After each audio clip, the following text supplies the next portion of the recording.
Definitely. Well, let's talk about it. Hey guys, what's going on? Welcome. Tonight we are talking about rejection. Nobody likes it, but we all got to deal with it. Right. I'm in the building, as you can see, with my what you called yourself last time? Corey. My side piece. Oh. I was like, Corey. With my side piece. C. Wilkes, it's that boy Corey, as always, stepping in and looking out for a sister whenever he can. I appreciate you, Corey. What's happening, baby? Not much going on with you. Chilling. So we're gonna take this next hour and really talk to y'all briefly about rejection. It's fun, ain't it? You like rejection? Nope. I don't think anybody enjoys rejection. No. But then honestly, looking through studies and research, there are some people that actually get off on rejection. Get off on rejection? Well, not sexually, but okay. You know. Okay, get off on rejection. Not get off, but they actually thrive. They thrive on it, yeah, absolutely. Yeah. I'm like that professionally. Yeah. Talk about that. What do you mean by that? I mean, I think I thrive off of feedback, though. So, like, at work, like, if you tell me I can't do something or something seems like a long shot, I'm going to go for it. Okay. Or, if I set goals and somebody looks at your goals and say, well, I don't know if you're going to be able to complete that. Like, I remember a couple months ago, I had to do, like, a performance plan. And not really a performance plan, but it's a development plan, really. Okay. So, through the middle of the year, you got to do a development plan to get you through the last part of the year. Right. What do you set out to do for the rest of the year, so on and so forth. So, my plan was was a lot. Right. Anything that came to my mind that I wanted to accomplish, I put it on there. So they kind of looked at it like, Corey, like, how you going to accomplish all of this stuff? Okay. And I'm like, I'm just going to do it. I think this is not realistic. Right. So I think you should take this off, maybe save this to next year or whatever. So I said, oh, okay. I think you should add this. It seems a little bit more attainable. So I just added what she said to add it, and I left my stuff on there. Oh, so you ain't take nothing off? Not at all. So what I did is I just wrote everything that was on my plan on the wall in my office, and I check it off as I go on. So when I get back, it's over. Wow. I thrive off of it. So, I mean. That's cool. But is that, will you consider that rejection? Well, I guess so, because she told you can't do it. She told you couldn't do it. Right. And so that's one thing I want to clarify. Maybe. No, well, same thing. Yeah. With rejection being defined, let's go back to this definition up here.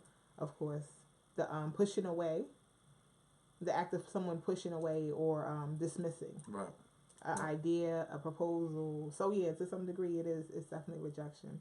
And so that's good though. That's good that you was able to bounce back from that. Rejection's hard to take though. I agree. Rejection's very hard to take in any aspect, whether it be relationships, whether it just be your everyday life or, work, especially when they ain't paying you nothing. Well, listen. No, I'm listening. Because honey, you ain't paid. No, I'm getting paid. But I'm just saying, I remember old jobs that I've had where, like, you barely making it as far as like your check, because they don't want to pay you for the work that you do, but they want you to do all this extra work. Right. And then when you do go above and beyond, they shut it down. Or if you do bring forth ideas, they don't want to give you the process you deserve. And I think that's effed up.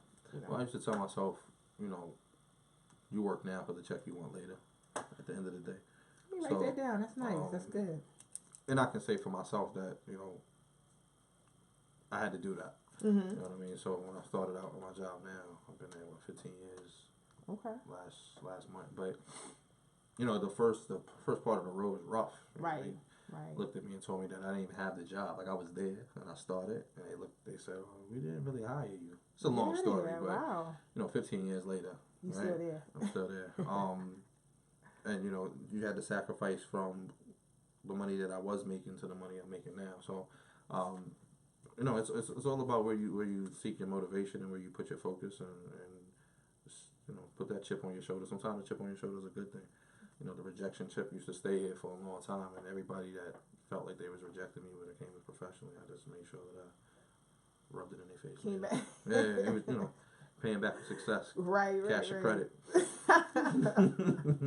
That's cool though. Yeah. So, and that's good that you could actually use your rejection as motivation. Yeah. And I think in some areas, like I was telling you before we got on the air, back in the day, to me it was like a challenge. Mm-hmm. If you shut me down, or if you like the same thing like you talking about, but mine was with relationships. Right. It was more like a challenge for me. It was like, word, you don't want me? Mm-hmm. Cool, I'm gonna do everything in my power to, get you to want me. And then when you want me, I ain't gonna want nothing to do with you. That's crazy. I know, it's a mind thing. It's really crazy. It is. But you know, as strong as I am professionally when it comes to being motivated, or rejection being the motivator for me sometimes, or feedback or whatever that looks like, or you telling me I can't do something, I'm gonna do it anyway. Right. Personally, I'm not as that way. Really? Yeah, I don't. I think personally I need to be motivated sometimes. Okay. You know what I mean? I need to be pushed. I need to be, like, keep going, keep going. So why is that same motivation not there that you have at your job in your personal life? You know what's what? different? I think because that's a good question. I think that the motivation for work is all me. Okay. I think I'm gonna answer this question on the fly, so if it doesn't make sense, don't hold it again. I think the motivation at work is all me. So me getting that job was all me. The things that I've accomplished, I've had help along the way. Don't get me wrong, but it's all me. I can look back at that and say, I worked through all of those things. I think personally, those things that reject you and that shows you resistance are still there in your constant life. So whether that be family, whether that be relationships, whether that be anything, that rejection is consistently there. You don't always have the personal support that you have professionally that you have personally. So sometimes it's a self-will thing that you do. You have to do more outside of work than you do inside of work, if that makes sense. So you don't feel like it's a lot of support for your everyday goals and dreams like it is at work? Yeah, I think it's like that. But sometimes to be self-motivated personally, and there's certain things that I am. Right. Like with my kids, I am. Right. Or when it comes to things that I may want to, like, on a small scale, but like, take the instance of don't laugh at me, the podcast, right? You hit me with the podcast, right? The podcast. So I was like supposed to be with the producer a month ago, and I got caught up in whatever I was doing, and I never made the phone call. But I've had a couple meetings here and there. But at the end of the day, it's stuff like that, right? Like you have to be on my phone every day. Like, Corey, listen, you walk out of work. Go do this. Here's the phone. I need you to call. I need you to whatever. So right. And I'm like that with the doctor. Like, I'm just that way. I mean, I'll go. Don't get me wrong, but like, if I had to make the phone call and set the appointment, and don't God forbid I'm on hold, that's like rejection. No, like, answer the phone. That's no patience. That's no patience. Yeah, no patience. But I mean. Well, I mean, and I think too, because like, all right, so today I went to boxing class and I'm boxing, and he was killing us. Like, I'm really tired from boxing, and right when I wanted to be like, yo, I'm done. Like, I told him, I was like, yo, can I wave the white flag? He was like, let's go. And I'm just like, come on, like, dude, I can't. Right. And I looked up on the wall, and the question was, how bad do you want it? Right. And when I read that, I was just like, you know what, let me stop crying. Right. Because I need these arms to get toned. I need to get right. So I just really, I stopped crying. I was, it still hurt. I was still in a lot of pain. Mm-hmm. But that was, really motivation. Like, how bad do you want this? Because I'm not doing this for nobody else. Yeah, you know what I'm saying? I'm doing this for me. Very true. So I think when it comes to how motivated we get to achieve certain goals, despite rejection, it's really how bad do you want it. And that's how I was and how I felt when I got turned down, back in college. If I approached a dude and they shut me down, it was like, nah, I want my power back. Like, nah. And you went and got your power back? Right, I did. What was your success? What was your success rate? If we could stat that out. We not gonna stat that out. You ain't gonna stat that But out? nah, it did work though. Like, I would, you know what I'm saying? I had my little ways of doing things. And I would get my power back. Like, they start digging me, getting into me, and they want to chill and hang out and all that. And it's like, nah, then I was able to say, nah, I'm good, and reject them back. Right. And just walk kind of felt like that was whack. It was whack. No, I mean, I was young and dumb, but I got it though. I understand. That's just how I dealt with the rejection on my behalf. Relationship wise. Yeah. So where am I at with relationship? Yeah, let's talk about the inside. But I don't know, relationship wise, rejection. Is that? I mean, I can say that it's hard for you. I don't know if I've really been rejected like that. But I think the thing for me is that I don't really put myself out there like that though. Mm-hmm. You know what I mean? So I don't really. My success rate is based off of what I go after, I guess. Right. You know what I'm saying? So for me, I don't really have a if I just look at it, so I think the first time I was rejected was probably 7th grade. Really? Yeah, that one hurt. I still remember that shit. That's the best. What happened? Hey Liz, thank you for tuning in, love. What happened? Yeah, like I mean, I was in 7th grade. Like, I thought she was super cute, and I broke into her locker, right? I broke into her locker to put flowers in her locker, right? And she told me, she was like, "Yo, Corey, you know you cute, but like you kind of immature." Yikes! Looking back now, I'm in 7th grade. What did you want me to have? Like a Benz or something? Like I just didn't understand it. Like but at the end of the day, like I don't know. You know, my when I went after my wife, my ex-wife that I married, I married her, so there was no rejection there. You know what I'm saying? So, I don't know. I think everything that I've actually pursued when it comes to a relationship, I've actually obtained to a certain level. Okay. So I don't know. I can't really say the rejection thing is recently. That was funny. I see your face. I look at it as resistance. I don't look at it as rejection. It's not rejection, that's resistance. It's not rejection. Okay, so there's a difference between resistance and rejection. Damn right it is. That's what keeps you motivated. Right. So what we said earlier with rejection, shout out to my brother Jeff B. Hey Jeff, thanks for tuning in. If you're just tuning in, we're talking about rejection on all levels, talking about professional, personal, you know, on every level out there. We're talking about rejection and how to deal with it. So Corey, I feel like you just trying to play me. No, not at all, Corey. I would never do that. Yes, you did. So Corey just talked about recently. He's had a case of resistance, not rejection. Yeah, it's resistance. So what's the difference? Talk to us about the difference. Here's the deal. Rejection is a closed door that you can't get into. Okay. Resistance is the door is cracked and I can see through it. What you mean? But what if they still don't want you to walk through it? Fucking stop. See, that's like how I was in college. That's how I was in college. All right. Let me stop. Here's the thing. Right. I understand why there's resistance though, or there's rejection. Okay. So if there's, I think there might be the difference. Like if you understand why there's resistance and rejection, you could deal with it better. If there's just no reason, then that's a different level of rejection. That's like dismissive rejection. Right. No, that's definitely one of the ways to coping with rejection is to understand, you know, the parts that we played. I think that's what makes it a lot harder because we can't accept things that we don't understand. So especially with rejection, we don't know why I got rejected or, you know, what's going on. That's why people say they like closure in relationships. You know, if they don't have closures, they just feel like they're just like wandering out there. Hey, Shannon, thank you for tuning in. So I think having the understanding, like you said, makes it a lot easier to deal with it. I get it, but here's the thing. Yeah, so right, it made it a lot easier for me to allegedly deal with it. But but here's the thing. I felt like, you know,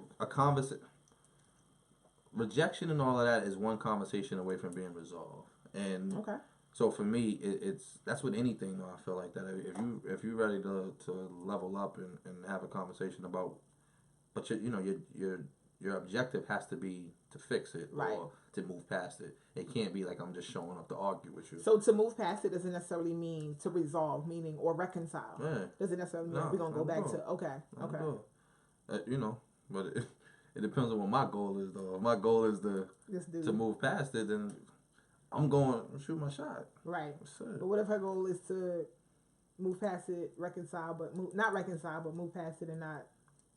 Well, I mean, we'll discuss that at the table. Got you. Shout out to Bella Wood. Hey, Bella, my cousin. Thank you guys for tuning in. If you're just tuning in, we just having a discussion about rejection. And everybody deals with it. Nobody likes to deal with it. But we talking about the seriousness behind it on all levels. Professionally, personally, and everything else that we deal with when it comes to life. Rejection is hard. And what I found out through recent study is that rejection affects a part of the brain that physical pain affects. Yeah. So like if you break your leg, you break your arm, that physical pain, that part of your brain that's connected with physical pain is also connected with rejection when rejection happens. And this is why it's really so hard for people to get over rejection, because just like physical pain, you know, that could last for an extended period of time. Even in the healing process of feeling, physical pain. That was good. It's good, right? That was research. It wasn't me. That's what these papers are on the table. Yeah, honey, I was researching. You know, I gotta give people facts. I gotta give y'all facts. That's the same part of the brain as pain. It does, a physical pain. And even in relationships, that's why especially men don't handle pain well. So even in intimate relationships, for y'all to get hurt, it's like the end all be all. Like there is no coming back. Y'all are done for. Right. Somewhere else. You went somewhere else? Okay, cool. Hey, Ramon. Thank you for tuning in, love. Wow. Yeah, so the level of pain, the level of rejection, rejection alone, how it affects the brain, it affects the same part of the brain the physical pain happens to. So it makes it very hard. And like you said, without the appropriate understanding, we can't get over rejection. It's very, very hard to. We lack the closure, and we actually respond more emotionally from rejection, as much as we may not want to admit it. That was dope. It wasn't. I'm stuck. That was good. That was real good. Thank you. Thank you. But rejection is real, and we don't understand how much rejection really affects our self-esteem. Whether it be rejected at work, on a project at work, with a coworker, with somebody just telling you you're not good enough. Like, we may not respond right then and there, but it's embedded in our brain, and it actually plays into who we are today. Right. That's why a lot of who we are today it starts from what happened in our childhood. All of the rejection that we experienced in our childhood, all of the stuff, you're never going to be anything, or you're just like your dad and he's nothing, or you're like your mom and she's just a hoe. All of that stuff, it does play into who we are today and our self-esteem. So if we have rejection unresolved rejection is what I want to call it, from your childhood, then, hey, Greg Wilkerson, he said, Cora, what's popping? It's my brother. Hey, brother. What's up, man? How doings? What's going on? Hey, Tia, thank you for tuning in. But if we don't deal with the unresolved rejection, it really leads into a lot of the issues that we are having today. That's true. I have ran across a lot of insecure men. I'm not talking about you. Stop looking at me like that. Listen, I got insecurities too. Everybody does. Everybody right. does. But we don't understand how rejection has played into that insecurity. That's a fact. You know what I'm saying? For all of us, females and males alike. But I have ran into, and like I said, it's harder for men to deal with rejection because it's more dealing with your emotions. And of course, y'all not emotional. Women are more emotional than men, which is lies. That's true. That's a lies. Lie. Men are more emotional than women. Absolutely. You agree with that? I can dig it though. I can understand it. That's true. I can dig it. Y'all agree with that? That's a fact. Men are very much more. But I think we're more emotional than women because we don't know how to deal with our emotions. Yes. So that's what makes it. Yes, absolutely. We have no point of reference to deal with it either. We don't talk to each other about it. Right. Up until 444. Right. Just wasn't talking about Shout the out to emotions. Jay-Z. Facts. You walk around, you go in a break room now, it's like 5 men standing in the corner like, yo, son, I just had to get to work early to talk to you about, like, everybody. Yeah, that's what's up. But that needs to happen. Yeah. But also, women, we have to also allow a man to be vulnerable and not take away from his masculinity. It's a fact. Because that happens often. Very true. We, women, not we, because I'm not claiming that, I don't do that. But we emasculate men. The moment they show their vulnerability and they show that they're emotional, we like, yo, you's a punk. Get it, stop punking up. Why is that? What's the scientific thing about that? I haven't researched that, but I'll research that and let you know. Should. I would. Yeah, because that doesn't. I think a lot of women are immature. All right. And honestly, and this is just my personal opinion, when a man shows them that level of vulnerability, it kind of gets scared because you're supposed to be the provider, the protector, all of that. You're Superman, so how dare you have a weak moment? And it kind of, I think for some women who really don't understand that men are human, before anything else, it kind of scares them. So it's like, let me, get him back to where he needs to be at. Like, yo, man up. But what if you hurt at the same time? So the female's hurt, the guy's dealing with hurt. Is she able to accept? Of course not. Because she's not in a place of understanding. She's not in a place of understanding. All right. No. So you one or you two got the of y'all have blind to be leading in the that. blind. Exactly. Okay. Somebody has to be of the right mind. So maybe that's the case. Maybe, like, when a man tries to show his vulnerable side, if you're not in a place to receive it, then it's right. It's hurt, bro. Greg says that's some BS. Why is that BS, Greg? What's BS? I don't know. Shout out to Cliff Gotta Howell. watch him. Shout out to Cliff Howell. Thank you for tuning in, love. If you're just tuning in, we're talking about rejection. Nobody likes it, but we all have to deal with it. And so we're talking about rejection on all levels, professionally as well as personally. And the question was asked, if the man is hurting and the woman is hurting, can the woman understand, or can anybody understand each other, or where they're coming from with their emotions? And absolutely they can. It's like the blind leading the blind. Right. Somebody got to be level-headed in the situation. It's me. I'm level-headed. He's level-headed. Yes, he is. He's very level-headed. Nah, I'm high-headed sometimes. I definitely He's am. very level-headed. But somebody has to be, clear-minded to really like bring him back. And it goes back to the saying my brother had told me about this lady. She's married for like 50-something years, and he said, "How did you do it?" Mm-hmm. And she said, "Well, the key is not to fall out of love with each other at the same time." I mean, I get it.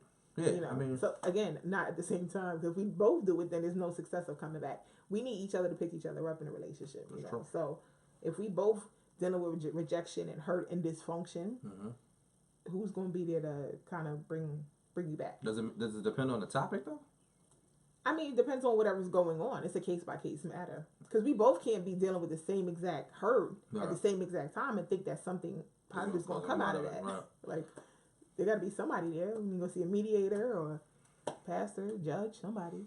Somebody needs to be there to help that out. No? I mean, I agree. You laughing at I agree. me? I'm just impatient with that. Well, there you go. I'm impatient. So then that's the root of the issue come there. on. The impatient. Let's get to it. But everybody doesn't handle hurt the same way. Listen, I understand that. But patience is practicing patience today. But just today. I mean, this year, right? It's like my word, patience, relax. But like, I just don't have.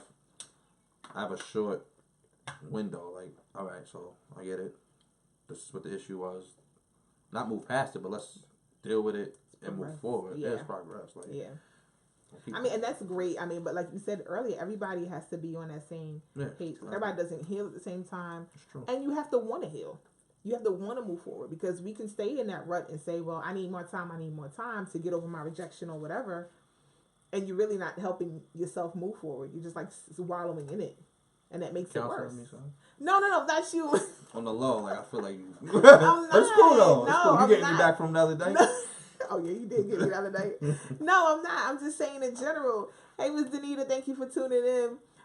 If you're just tuning in, we're talking about rejection. Nobody likes it, but we all deal with it. But we're going to talk about how to overcome it. But seriously, that's what anything that we want to do. Like for the longest with the weight loss, and I'm going to that because I'm, y'all know I'm on my journey.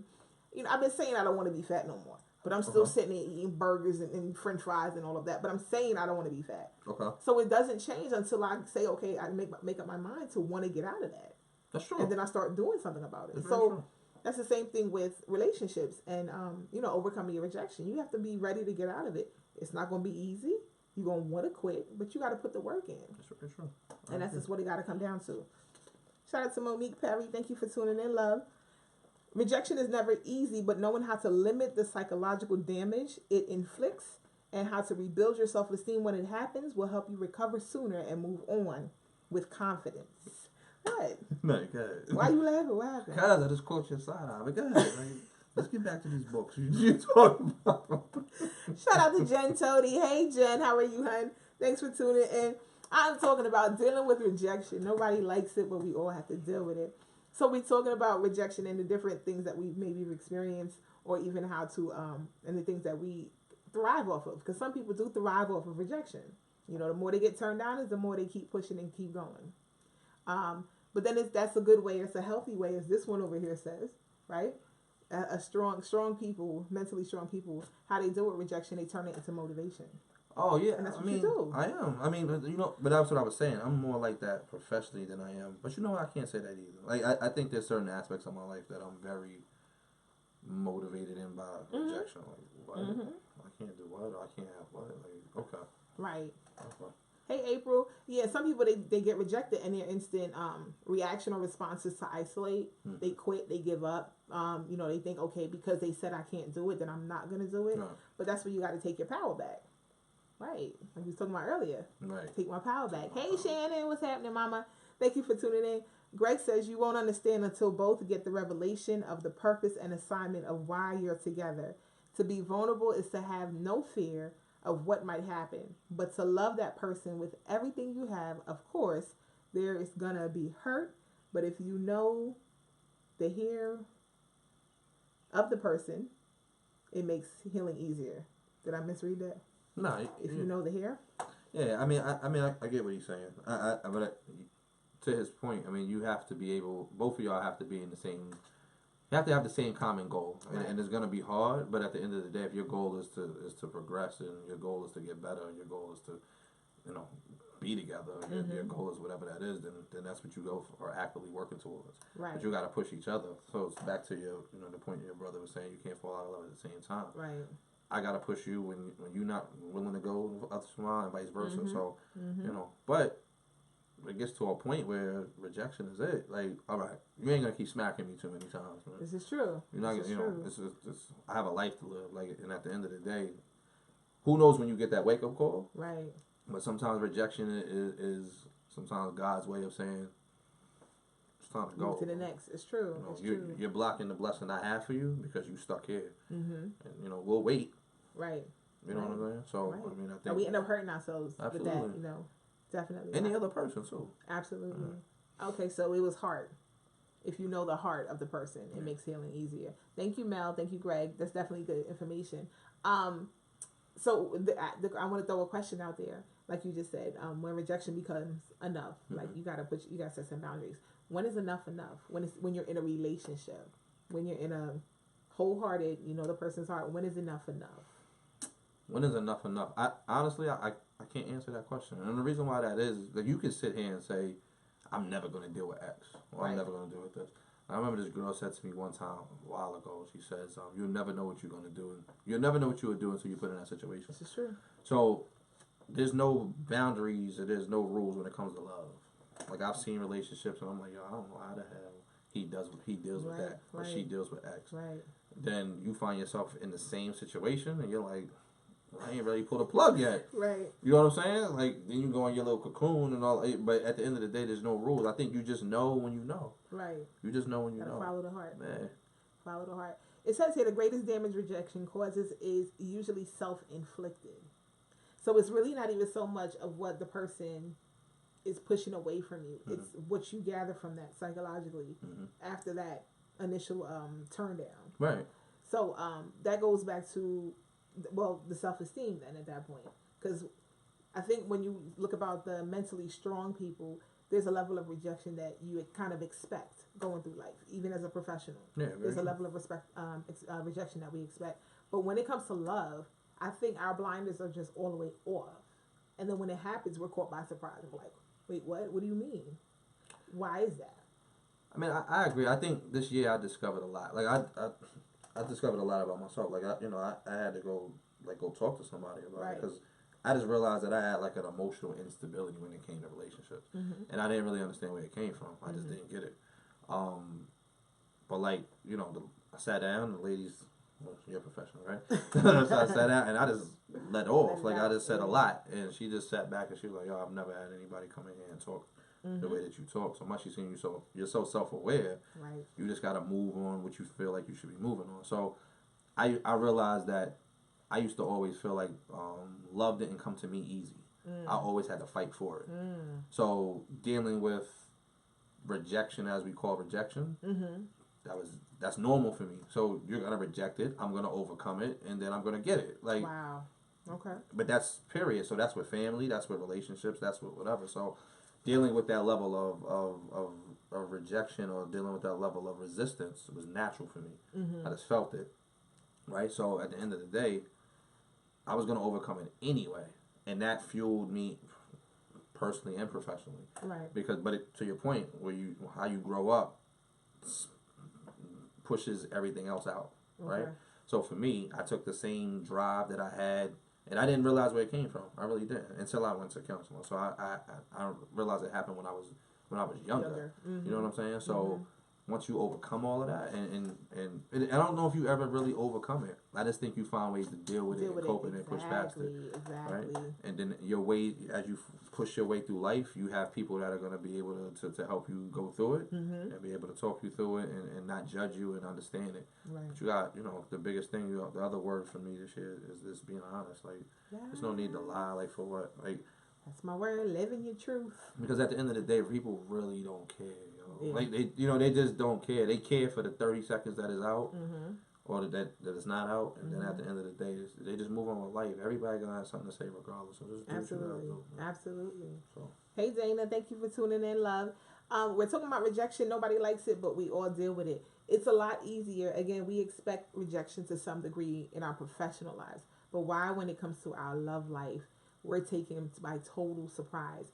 And Corey just shared a little bit of his story and what he's dealt with. And I think it's something to really look at, because I think when we get in relationships, I think we're just so desperate to be loved and so desperate to be in that committed relationship. We just let all our guard down. And then we just think, because I trust him or I trust her, or, I'm going to be good to them, that it's automatically going to be given back to us.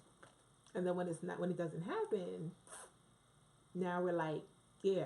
Here's the other. So to your point, I think you're right. But then you let your guard down, and there's another level to that. So once you let it down, and you're not used to that, what are you gonna do with it? Right. So now somebody gives you everything that you want, or you feel like you want, emotionally, sexually, physically, whatever. Now, what do you do with it once you have it? And if you don't know what to do with it, you're gonna abuse it. Exactly. You're gonna abuse it. Or so abuse it or not fulfill it enough, or absolutely. satisfy it enough. Yeah. So again, then it's more issues. But honestly, I think that's a part of the growing process in a relationship. That's a part of the growing process. You grow together. Okay, you may not know what to do with it because now you've never been vulnerable before. As a man, I'm saying you've never been vulnerable before. Now you find someone you can let your whole guard down. She should be able to kind of like coach you through that a little bit as your significant other. Not saying tell you what to do, but kind of help you, support you as you find your way with that. That's true, but you gotta be honest though. Right, absolutely. I was lying. Okay. So like I was lying. So at the end of the day, you can't expect somebody, like your lawyer would tell you, I can only defend what I know. What you know. So if you're lying to me, what am I defending? And then I find out something else, and then I get caught off guard. Now we gotta deal with that. Right. So this, but sometimes you just don't know how to handle it, and then once you have it, so like in my situation, I had it, and I really didn't know how to deal with it. I just really didn't. So I just felt like, all right, well, I'm used to living like this. I have to continue to live it until it plays out, or it goes away. And I was just hoping that it would just go away, and then I can just go do this. But at the end of the day, it was trash. But you realize that you just got to be honest. And so with the lack of knowledge comes self-sabotage. Absolutely. Comes self-sabotage. So it's hurtful in any way you put it. Because not only you're hurting another person, but you're hurting yourself, especially when you had a good thing. Yeah, because here's the thing. You live it every day, though. Yeah. Yeah. And I think it's, I don't know. Let me see. I actually, Go ahead. So like, is it, I don't know if you've been in that situation, but if you live it every day, do you feel it every day? You do. You feel it every day? Because I know for a man. Yeah. You feel it every day, absolutely. But as time, like they say, time heals all wounds, I believe that. Because like I always tell people, I'm sure you could look at your knee or your elbow or something and see a scar there from when you fell in 5th grade, And every day you see that scar when you get dressed or whatever, it reminds you of what transpired. Right. But as years go on by, now you're older, now you're an adult, the pain is not there anymore. But the scar is always there to remind you. And so anytime you get back on a bike that you fell off of, you remember I need to be more careful because this scar reminded me that I fell back in 5th grade, whatever. Right. So I think it's the same thing with healing, even with personal relationships, professional relationships, whatever. Time will heal it, but you'll never forget it. So you will feel the pain, just like in the healing process. You break your arm. You go through the pain of surgery. Even after surgery, the healing process hurts still. Now you got a cast on. Now you got to wait for the bone to mend back together and all that. And so the pain, you feel the pain every day. Yeah. But, I think sometimes when you get so used to it, you go after it. And then you wind up feeling like you have a I don't want to call it a chip on your shoulder anymore, but like at the end of the day, you're chasing something that you're never going to obtain. Exactly. So professionally, for me, I remember... we had stats, right? So you have stats at work, and you always want to be the best, right? So and that was my goal. So I had won so many awards, or I was number one, and then it got to the point where something else became my focus. It wasn't about being number one anymore. Right. So there was a particular person that was in my group, and I just really couldn't understand why they just had like this. It seemed like they had like this vendetta against me. I don't know whether it was just to beat me or whatever. Jealousy. Maybe. So I went to them one time, and I'll tell you what happened. I was chasing it, and I didn't understand why. Okay. So I remember one of my bosses came up to me one day. He said, "Yo, Corey, how many awards you gonna win?" I said, "All of them." Exactly. Until you get tired of putting my name on the award. Right. Right. Really, it wasn't his message to me, but what happened was I went to this in conversation. And I was standing in a group, and it was all of us standing there. And one of the lady said to me, she says, "Oh, I didn't beat you last month." And I said, "Well, I wasn't number one last month anyway." Right. She said, "You wasn't?" I said, "Nah." I said, "Such and such was." She says, "Wow, okay." She said, "You know what? Even if you were 6th, I would have want you to be 10th." Wow. Wow. So and I looked at her, I was like, "What?" Right. So number one, you didn't even realize that I wasn't number one. Right. Right. And number two, even if I wasn't, you wanted me to be lower than I was. That's crazy. And as soon as she said that to me, it just clicked, and I let it go. Wow. Because I was chasing with her. It was her issue. It wasn't mine. Mm-hmm. You see what I'm saying? Mm-hmm. So it was misdirected emotion going to somewhere that I really wasn't going to obtain anyway because it was really her problem. Gotcha. And sometimes you got to let that go because it's really them. Yes. And you get caught up in it and caught up in it and caught up in it, but you have to get it to a point where either you address it, and once you address it, you walk away from it. But that was a lesson learned for me professionally. I was just like, wow. But it changed how I saw my goals. Right. So you was going for that. For that every month or every year. Because it became about them for me. It wasn't even about being successful. I'm just going to beat you so bad that you just going to hate seeing my name at number one. Exactly. But as we was talking about earlier, it fuels from somewhere else. So somebody told you when you was younger that you wasn't good enough. So when they said it again, the scar, right? You see the scar, it hit me somewhere. She hit my vulnerable spot. Exactly. And I was going to embarrass her every month. And it's funny you said it because I was just talking to one of my girlfriends. And shout out to Nicholas Bellman, James Holland, Lisa Savage. Thank you guys for tuning in. Miss Cadogan, thank you for tuning in. It's good to see you. I was talking to my girlfriend earlier. And as we were talking, she just kept... You ever talk to somebody that sounds like they're trying to convince you of like an idea or a situation?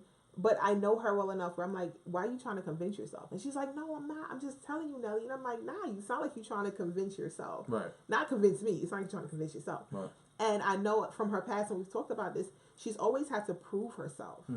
She's always had to have the whole mathematics, the equations have to line up to prove herself. I don't know what exactly transpired in her childhood, but that was her thing. Right. And I said, now, almost 40, you still do it so unconsciously. And it's so crazy because now I see her 6-year-old daughter doing the same thing. Like trying to, no, but auntie, because when, and I'm like, honey, I believe you. It's okay. Relax. You know, right. Like, it's all right. It's okay, you know. But it's unfortunate. But, and you know what it is with her too? She did deal with a lot of rejection in her family. Got married really young, you know, family rejected her, you know, all that stuff. So now it's like she's a success in what she does in her career. But any little thing that comes her way, it's like I have to prove myself to everybody. And I keep telling her, sweetheart, you're grown. You owe nobody. You don't owe anybody an explanation. Yeah, it's true. You know, you do what you're supposed to do at work. You do what you're supposed to do, and you keep it moving. And it's crazy, but again, it all goes back to back in the day and the rejection that we experienced as younger kids. Yeah. So if you're just tuning in, we are coming down to the wire talking about rejection. Nobody likes it, but we all deal with it. Rejection is very, very, very common, as we said earlier in on the show, on the feed. And the most significant part about rejection is to understand that it's going to happen. It's inevitable. I tell people all the time, hurt is inevitable. Even in relationships. When I was with my son's dad, and he used to always say, yo, I will never hurt you. And I keep saying, please stop saying that. Because you will. Nah, I will never. I said, you may never do it intentionally, but you will. So stop saying that. You know, it took him some years to understand that. But, yeah, he finally got it. It happens because we're human. We have human error. We forget sometimes or whatever. Hurt is inevitable. Rejection is inevitable. It's going to happen. The important part is how we deal with it. And that's what we were talking about. I think you and I were talking about that on Monday at the other event. You know, it's really all about how we cope with life and the things that happens with life. True. That's really what it comes down to, because life is going to happen. I was telling my girlfriend, my other girlfriend, I keep telling her, like, yo, stop trying to write your own testimonies. Please. Life by itself will do it. Listen, okay? Yeah. All the tests and trials and everything we got to go through in life by itself, it will bring out your own. Listen, you will have your testimony in the end. Absolutely. But she makes these decisions that I just sit there and look at her like, what is wrong with you? And her thing is, I just know that we're going to be able to look back 10 years from now and be like, you remember when? I'm like, I'm not writing my own testimony. Right. Listen, life is going to do it. Enjoy your life for what it is. But we do things, and then when we get rejected, it just adds on to what we already dealing with from the past and who we are today. And unfortunately, a lot of us adults are walking around like we have it together, and we don't. And I must commend you for going to counseling. Yeah. Especially as African Americans. Yeah. We don't want to do counseling.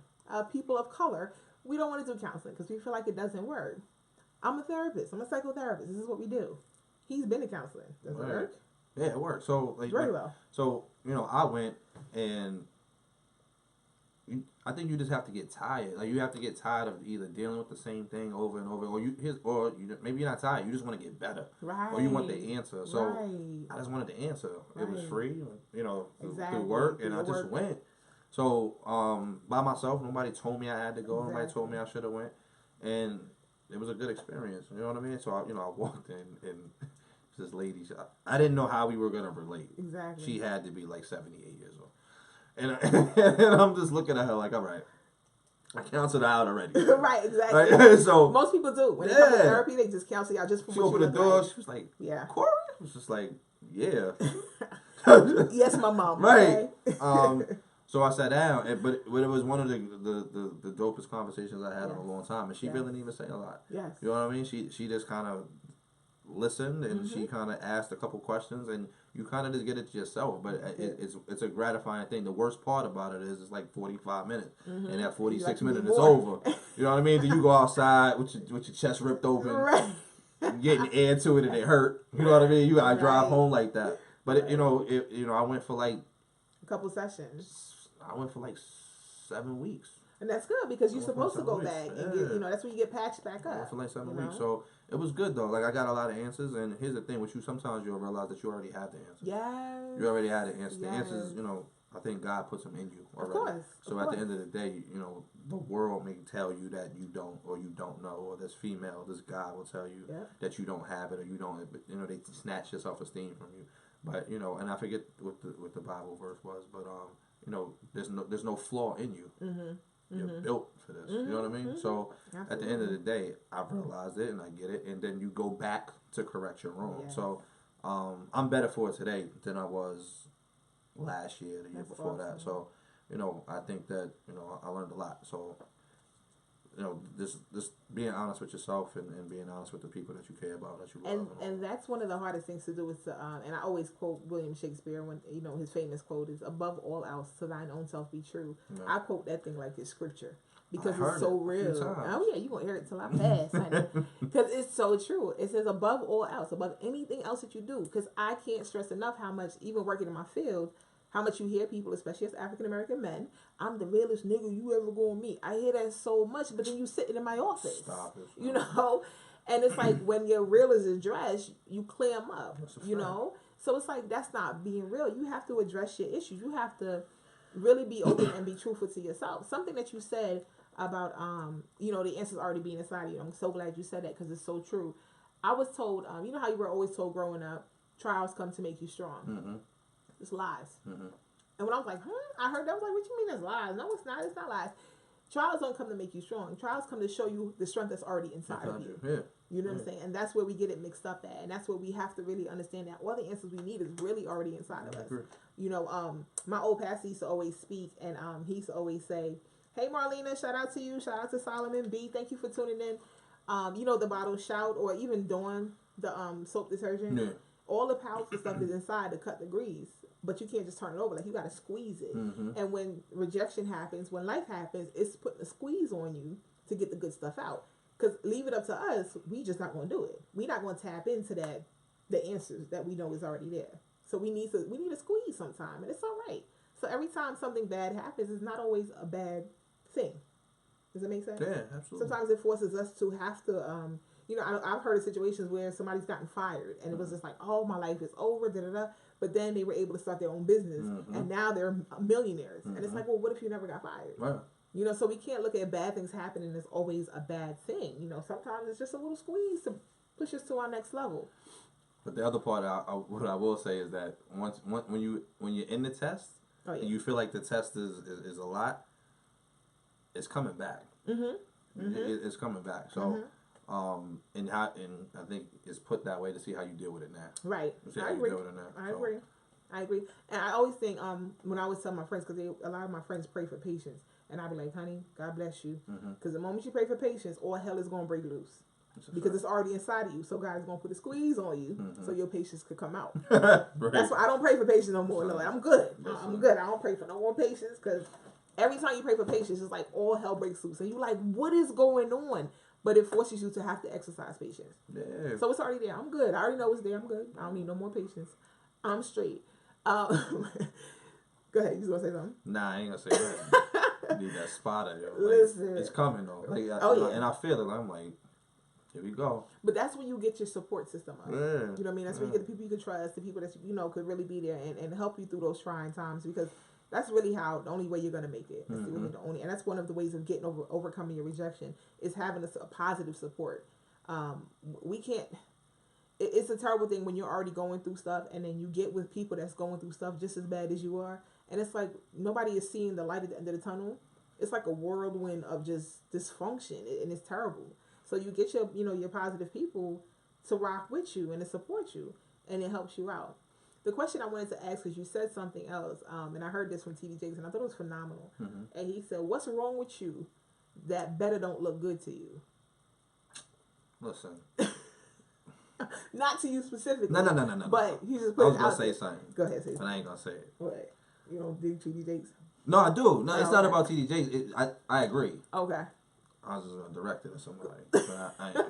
But yeah, I'm telling. But I think that's when he said that, I was really like, yeah. What's wrong with you that better don't look good to you? And like you said, nobody forced you to go to counseling. You want it better. Yeah. You want to do better. You know, me trying to get my weight under control, me getting my weight under control. It's not because I'm doing it. I want to be better. I want to live to see my son grow up, get married. I want to be grandmom. You know, I want to see the kids coming around. I want to live and to be here for all of that. And I want to be in my good health. Yeah. So I'm like, that's not going to come by me eating burgers and fries and everything else. They so good though, right? They are good. I ain't gonna front. I ain't gonna front though. They delicious. But I agree. So, what's wrong with you that better doesn't look good to you? And, I think sometimes we attach it to a relationship. But you just, just listening to how you explained it, it can just be really better for you. You know what I'm saying? Mm-hmm. So, but I think there's always something that's going to come and wake you up. And, right. And I think that for me, it was, I didn't want another female to ever tell me that I let her on again. Right. Or I ain't want another female to ever tell me that I broke her heart again. I ain't want my daughter to look at me and be like, yo, Dad, like, why would you do that? Right. And it was done. It was a wrap. So, when you break somebody's heart, I just didn't like it because I don't walk around breaking nobody. I'm a cool dude. So like, I'm a good guy. Let me say that. And that's not what I pride myself on being. Exactly. So I ain't want to be the source of anybody's pain like that anymore. So I said, well, what the hell is wrong with me? Right. That I'm out here moving like that. You know what I mean? So I had to go fix it. So for me, it's that's not gonna happen again. So and that's good though. I mean, you've come to your place of realization. And I always say with people too, when we dealing with rejection or even hurt, like when you really remember what it felt like to be hurt and to go through that, you're not gonna just want to intentionally do that to somebody else. I always tell people in relationships, and I said it last night on the show. For those of you who didn't tune in, it's Get Moxie, the Lifestyle Talk Show. Check out our Get Moxie page. I said last night, in relationships, we have to have compassion on our partners. Yeah. Because you're not that easy to deal with either. I'm just saying. And you a piece of work. Every day you get up, you look in the mirror, you're not happy with who you are. So can you imagine, you already feel the way you feel about you. So can you imagine what your partner got to deal with? Have some compassion. Be easy, as you would say. Relax. Yeah, relax. You know what I mean? Relax. So we have to really be easy when it comes to relationships, even with the whole, because a lot of relationships, we respond off of emotion. He said something to hurt me, so now I'm going to retaliate. Then it's a big ball of hurt. Stop. We have to really grow up, mature, and really look at things. Would you be okay with that if it was you? Yeah. But I think that I don't want to say the key, man, but I just think that people really need to grow up is a corny thing to say. It's so true, though. But people need to really I don't know what to call it. You want to level up, but I think you just have to be ready to have that conversation and move forward. Like, people tease about this 444 album, but I had this guy walk in my office the other day. He said, "Well, Corey, you heard Jay-Z's new album?" I was like, "Yeah, I listened to it repeatedly." Right. And he said, I listened to it for the first time. He said something happened. Like one of his business partners dropped out of a deal and he lost like thousands of dollars. He has like a side business or whatever. He said, I got in the car and I was driving. He said, I seen it on. He said, let me listen to it. He said, I went back in the house and I hugged my wife. Wow. He said, and he just walked in my office and said it. You know what I mean? But I think it's for him, especially him. I heard somebody describing it. I think I posted it one time. It's like watching your father cry for the first time. Because people look at Jay-Z as like whatever. He's just whatever. And he has Beyonce and all that. But I think it hopefully it drives a conversation within men to start holding each other accountable and having conversations about what you really doing out here. Because it's really not cute. And it's really not. It's not productive at the end of the day. So exactly, and that's good. Shout out to Jay-Z. So if you haven't got the new 444 album, go ahead and cop that. That's all Corey's been ranting about for the past couple days since it's dropped. I ain't mad at it. I'm not mad.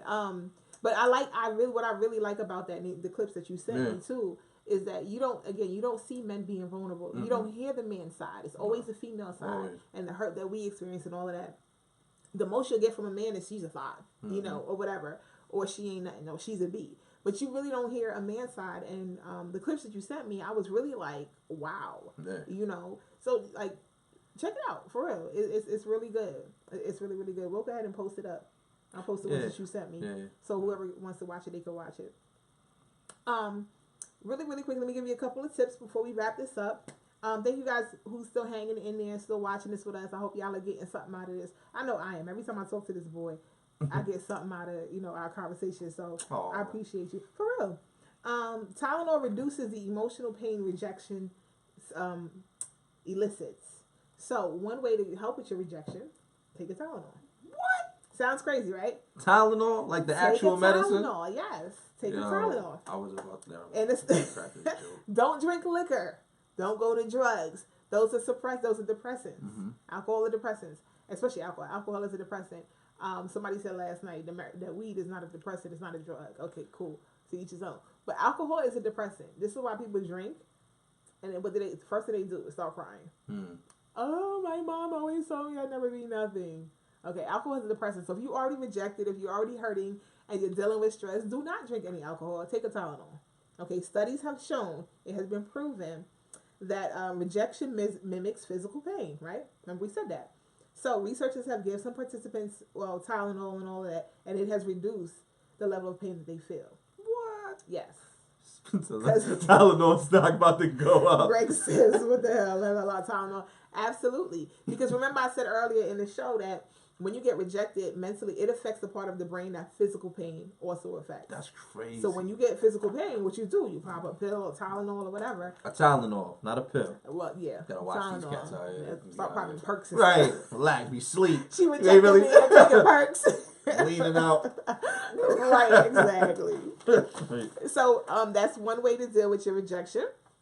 So rejection destabilizes our need to belong. That's the reason why rejection hurts so bad, because it takes away from our need to belong. Everybody wants to feel needed. That's something Jay-Z and his people stress in that video. Even men. Did y'all know men want to feel needed sometimes? Yeah, I think Chris Rock said it. Yeah, Chris Rock. And look, Chris Rock said it. He ain't had nothing else to say after that. You know what I mean? It was just like men. Everybody wants to feel appreciated. Right. You know what I mean? Right.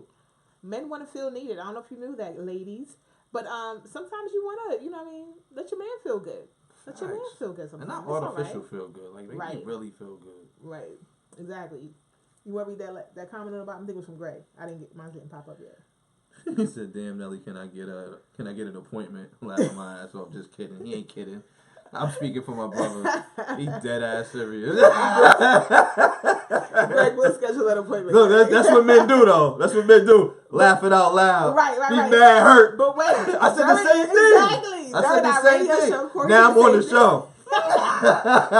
I said the same thing. He sure did. During the one of the shows, he hit me with the same comment. See, same comment. See, it's the last name. You know what I mean? That's what it is. Right. Shout out to Wanda. Hi, Mom Wanda. Thank you for tuning in.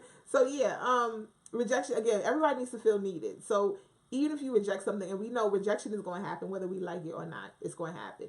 But one thing we can control about rejection is how we put it out there. You know, it's one way to turn a person down. It's one way to shut somebody down. But it's another way of being nasty. You know what I mean? That makes it even. I think that amplifies the rejection. Right. You know, I could tell you, no, I'm not interested. I could tell you, oh, you know, I'm good. Or I could cuss you clean out. You know, it's a way. And I know they joke about the New York dudes. You know, the moment you tell a New York dude, like, no, I'm good. Whatever, B, you still ain't. You know, they go all the way left. But even if you turn it down nicely. But I think there's a way that you can go about, you know, rejecting a person and being nice about it. But what is that, though? What you mean? So when you reject somebody in a nasty way, like, what is that? Well, the person could just have angry? a bad attitude. You just having a bad attitude? You never know. There's nothing undercover. There's no Tylenol for that. You should be able to take a Tylenol. You No. start giving out Tylenol. Start giving out Tylenol. Hell no. They might need some water. Nah. They say people who are very angry and very irritated, they're very dehydrated. What? So they need water. Because check it. A lot thirsty. of people, right? A lot of people you work with, they right. agitated, they nasty attitude, all that. What they drink all day? Coffee. Right. Sodas. Right. So they dehydrate. A nurse told me this when I was in the hospital pregnant. She told me this. And I was like, you lying. She said, let's put it into perspective. And she broke it down for me. And I was like, think about it. Yeah. Right. I said that. I'm going to start bringing waters to work. Right. Gallons. Who need it? Good morning. Who need it? Hey, Lisa. Shout out to Lisa. Thank you for tuning in. So, again, it's not about what you say. It's not about how you reject a person. Rejection is going to happen regardless. It's just how you do it. Right. And I think it's hard to take rejection overall, but if you're going to do it in a negative manner, if you're going to do it nasty, it's going to make matters worse because then you become defensive. And then that's where the retaliation comes in. And it becomes something very, very, very ugly. I agree. Here we go. Rejection sends us on a mission to seek and destroy our self-esteem. We already talked about that. Check this out. Rejection actually temporarily lowers your IQ. Rejection temporarily lowers your IQ. I'm about to put your phone on Do Not Disturb. Like, don't be having me out here not understanding. Listen, it does. You understand how the mind is awesome. It's paralyzing though. It is. Just as paralyzing. It is very paralyzing. And that's what we have to be able to come back from that. We have to be able to pick up from that and come back from that. True. And of course, as we talked about, there are ways to treat the psychological wounds rejection inflicts. One way is Tylenol. The other way... You gotta stop saying that to people. It's true. Pop a Tylenol, get your mind clear, and then process everything that happened. We have to process it. That's a good one. The first one is, of course, acknowledge the emotion. Something men are very, y'all don't do often. Mm-hmm. Acknowledge the emotion. Yo, it hurt. It is okay to say it hurts. Please understand that. But we don't do it with each other. Like, well, that's what I'm talking about. But we'll about. do it with a girl, though. Right. And then she ends up being a rebound chick. And then you end up in a whole nother situation. You Dennis Rodman. I don't want no rebounds. She ended up being a rebound chick. Rebounds. Get out of here. Right. But we have to acknowledge the emotion. And that's one thing I think is very hard for us as people that we don't do. We don't allow ourselves to feel the emotion for what it is. Yeah. It's like I have to quickly patch up and keep moving. And it's like you don't, because then you're going to implode. Mm-hmm. Then an implode will happen. It'd be something like the toothpaste cap is off, and now you done exploded in your house over something that happened 3 weeks ago that you just didn't deal with. Couldn't get to the Tylenol. You know what? Yo, the Tylenol. That's the thing. I can't with you. Hey, Neosha. Welcome, sis. Some other ways to change how you view rejection is to view rejection as evidence that you're pushing the limits. So everything that we do in life, it doesn't necessarily have to be a bad thing. We can change the perspective on it. Yeah. Change how you look at it. So view rejection as evidence that you're pushing the limits.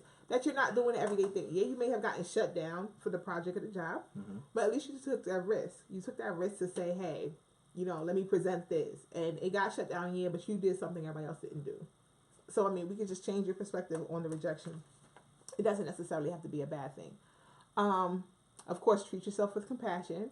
Rather than think you're stupid for thinking or doing what you did, treat yourself with compassion. Let you know that it's all right, Something I like to say, and I said in my book right behind you, the Journal for Mindful Living, the journal that I wrote last year, is learn to be all right with some things. Thank you for the advertisement. Plug it in. Vanna White. Thank you. Vanna? Vinny White. Vinny White? Vinny White. Yeah. Learn to be all right with some things. I understand that rejection is going to happen, but it's all right. Some things we just have to accept for what it is. Like you said earlier, maybe rejection happens because it's just a part of God's plan. It wasn't supposed to happen. Right. And when we learn to be all right with that, like I like to say, learn to be all right with that, it makes it a little bit easier.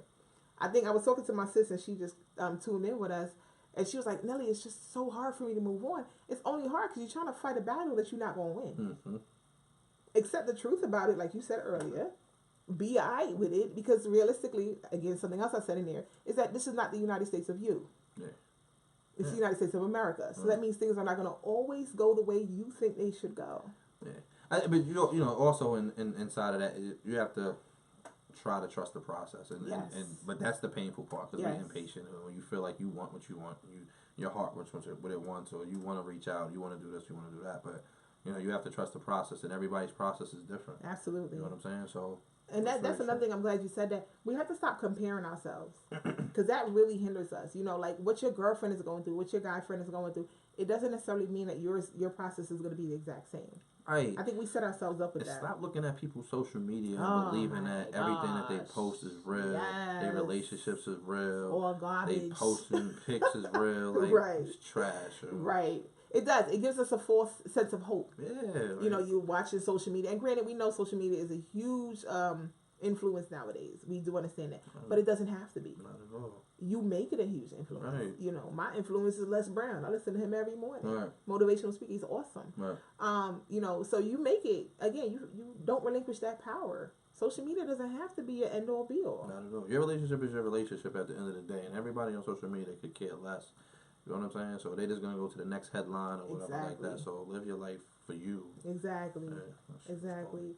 Sherelle says, Greg says extra strength. I got Tylenol. Not with you. Sherelle says, or that everything that is posted about you. Yes. Thank you for that, Sherelle. Shout out to Tanisha. Sorry. Hey, Tanisha. Hey, Clyde. Hey, Keisha. Hey, Robin. Thank you guys for tuning in. Yeah. When that happens, I hear that all the time. And even with this, I'll post things sometimes and then I'll get the inbox like, Nelly, is something wrong? Or, is everything all right? Everything is fine. No.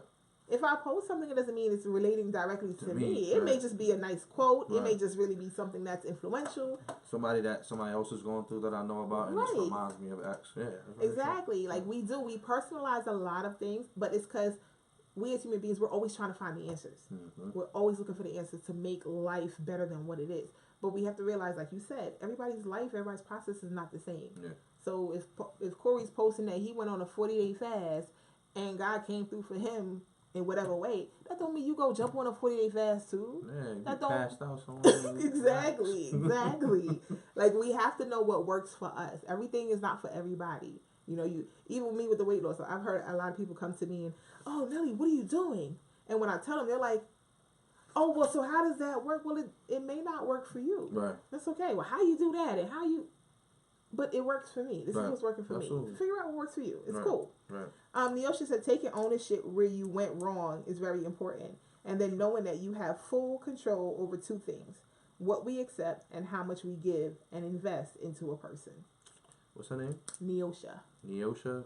That was a great comment. It was. I agree 100%. Absolutely. Take back your power. Take back your power. Shout out to Isaiah Baker. Thank you for tuning in, love. Take back your power. We're talking about rejection. Nobody likes it, but we all deal with it. With rejection comes a whole lot. And to overcome it, like Neosha said, you got to take ownership. And something you said earlier, you got to be truthful about it. Because we lie to ourselves. Let me tell you, anti-anxiety medication is off the chart as we speak. Okay, we prescribing that like it's going out of style. People are dealing with anxiety so much, and I often tell people, let's think about it like this. How much effort does it take to tell a lie and keep a lie going to other people? That's a lot of work, right? So can you imagine how much work it takes to do what you do and tell yourself a lie and try to keep that lie going in your head when you are truth? I know I didn't. No. I know I slept with him. I know I wasn't supposed to. But because everybody's now accusing me and little bits is getting out, I'm trying to convince them and then trying to convince myself too that I didn't do it. Can you imagine the turmoil that goes on in your mind mentally? Well, I would go to war with people about a lie. Right, exactly. Because, here's the thing. I started really to believe it. Right. Like, I started to live, like Homeboy said in the video, you create this demon inside of you. Yep. And then he starts to control everything. Exactly. You know what I mean? So, exactly. Just let it go, man. At the end of the day, like, this here's the thing. The person that don't want to handle the truth, they ain't supposed to. There it is. They ain't supposed to. I mean, when you keep putting yourself in that position, you keep me paid because I keep getting clientele. My couches stay warm. I ain't gonna lie. We keep prescribing. People in here. But I'm gonna bring my brother though. Right. I'm gonna bring his big ass in with Tylenol. Prescribing with extra strength.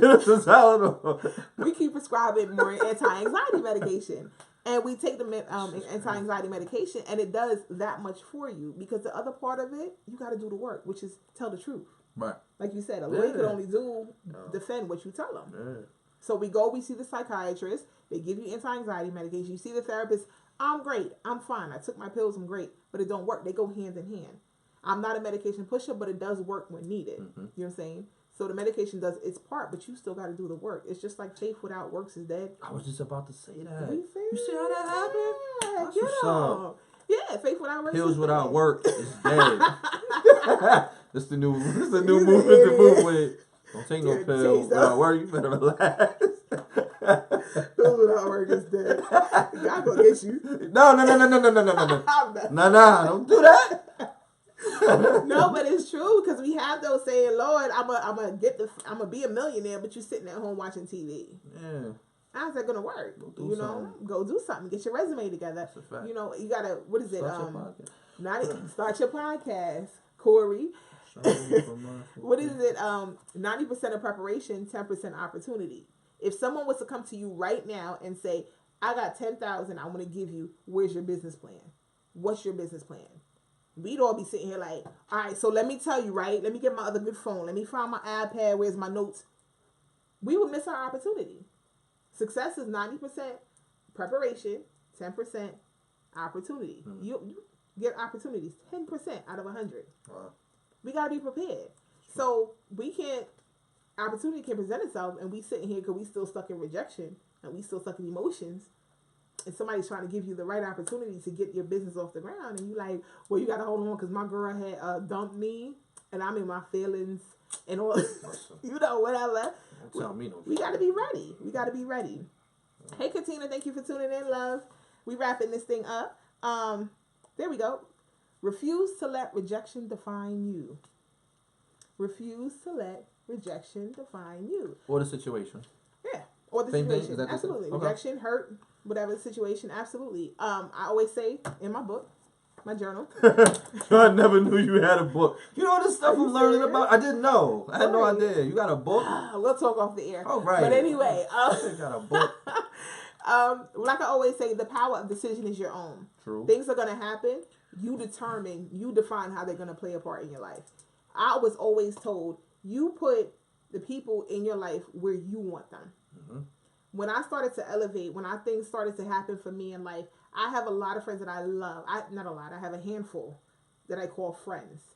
And I feel like they all contribute to my life in their own way. But I realized when I started to elevate, I had to do some shuffling around to kind of play checkers and put this one up here. Because I realized there were certain things that I needed being elevated that maybe some of the other friends weren't able to kind of contribute. And so it doesn't mean I disown them. Right. Doesn't mean I stop dealing with them. You just put them in the place because you have the power. This is your world.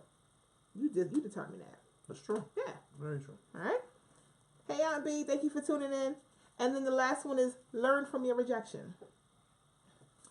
Everything that we do in life, I promise you, everything that we do in life is a lesson to be learned out of it. Very true.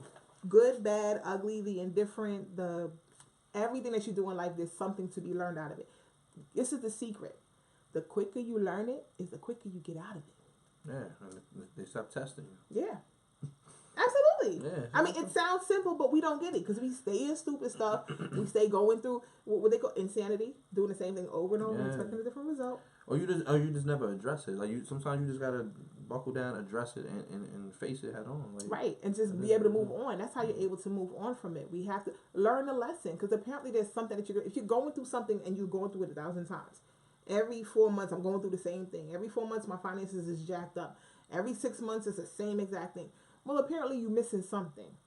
So how about you just take a seat? My son's father always said, we need to sit back down at the game table and come up with a new plan. I like that. Cool. Let's sit down. Because we was a team. Right. Sometimes you might need to slow down, take a back seat for a minute, and really reevaluate what's going on. What lesson are you supposed to be learning from this? Every time I'm going through a trial, I always tell God, all right, God, listen, what am I supposed to be learning? Come on. I'm ready. Let me get it so I can keep moving on. I don't like going through tests. I was never a test taker. I'm a good BSer. I could write the crap out of a paper. Let me tell you, my thesis, knocked it out in a week. Did you? We had a whole semester to do. 1 whole week, I knocked it out. I could do it verbally. Ace my class. I could do verbally and writing down. But listen. Oh, what's up to my uncle Aki? Hey, hey Shay. Hey Chrissy. Thank you for tuning in as we're about to wrap this thing up. But Greg says that was good tonight, Corey and Nelly. Keep up the good work. It's needed. Grace and peace. Thanks, Greg. Appreciate that. But yeah, definitely. Learn from it. Learn your lessons. Whatever it is out of life that's happening to you right now, learn your lesson. Move on from it. Learn your lesson so you can move on and go on to the next level. It's just like high school. The quicker you pass the grades, the quicker you pass the tests, you move on to the next level. Any advice for tonight as we wrap up? I mean, I think my advice is, man, just level up and handle your business, man. I think that, write down what the things that are standing in your way and just make sure that you address them. The faster you address them and you face them head on, the faster you can move past them. Absolutely. Don't really worry about the people that are blocking you inside in your way. Get with better counsel. Mm-hmm. Have people that is going to encourage you, people that are going to listen to you, mm-hmm. and keep it moving from there. You're your own worst enemy 9 times out of 10. Absolutely. And once you recognize that there's no flaw in you and everything that you have in you is better for you to push forward, you'll be fine. Absolutely. You'll be fine. Absolutely. And believe in yourself. Believe in the God in you. Yeah. Whatever God you serve, I'm not going to sit here and say, whatever you got, whatever your faith is, believe in that faith. Hold on to that faith. I found recently it's really hard to live this life without something to hold on to. Very true. Like to have a little bit of hope into something, because life will beat you down. Yeah. Life will hope beat you down. Hope is a big deal. Like, you listen, you see this administration, how they got it? Hope. They just told you they was going to do something. Right. They told you, like, yeah, that sounds right. Exactly. But yeah, hold on to your faith, whatever it may be, whatever's working for you, hold on to it, yo. And honestly, like you said, believe in yourself, believe in that, and keep moving forward. I definitely appreciate you guys hanging with us tonight. I'm going to be back every second Thursday of the month. I'm going to try to drag Corey with me because I like vibing with him.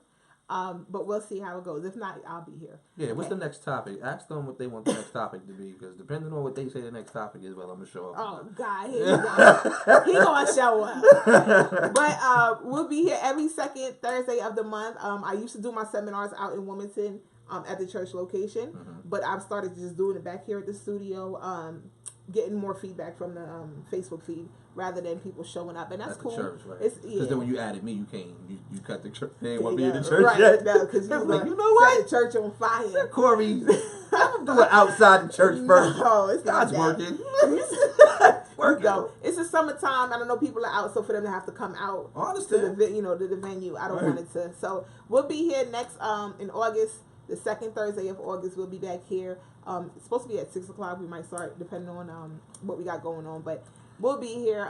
Look out for any updates. If you have any specific topics that you'd like us to talk about, feel free to drop it on this feed. Hit me in the inbox. You can reach me at the website is themoxielifecenter.com, MOXIE lifecenter.com. Shout out to Eli Isabel, my co-host for the Get Moxie Lifestyle Talk Show. We appreciate all you guys for being here. Thank you. Have a great weekend, and we'll see you next time. Thank you, Corey. You're welcome. You're welcome.